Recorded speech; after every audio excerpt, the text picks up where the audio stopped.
Hey everyone. Okay, so today we are going to start our first topic, and it's going to be on observations and inferences. It's something we'll be going over a couple times in class, in a PowerPoint. So hopefully this little demonstration maybe could help you out with that. First, we just need to identify the definitions of observation and inference. So when we make an observation, it's basically the information that we're collecting about something using our five senses.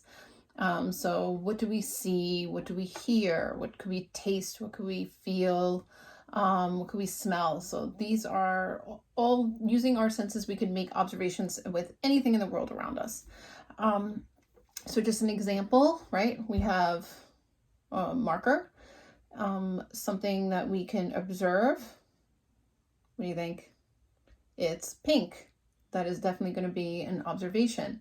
An observation can also be a measurement. So if we put this on a scale and weigh it, maybe it weighs 2 ounces.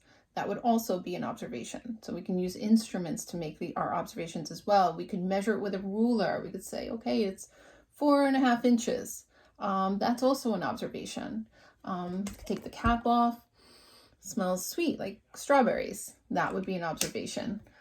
So all of these things are observations, and they are basically just what does it look like, and what does it smell like, and using our five senses.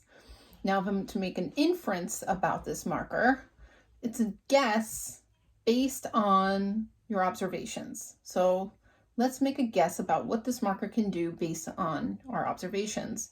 So it looks pink. I'm going to make an inference that when I draw on something, right, get a piece of paper. Okay, that when I draw, it's also pink. Okay, so my inference was correct. You can even make an inference like, why do I have this cute little smelly marker in my house? Maybe Miss Ackerman has a young child in the house. Okay, so all these are different types of inferences. It's basically a guess based on your observations that you initially made. Okay, so here's another example, right? We make observations on what is happening on this plate, right? What do we see? Let's make some observations. Let's observe. We see a couple of candles. They're white.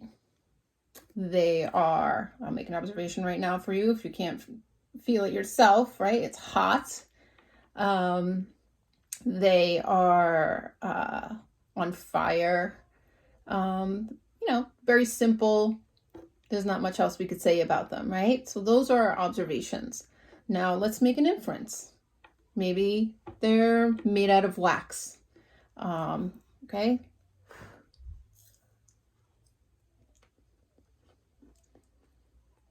Doesn't taste very waxy.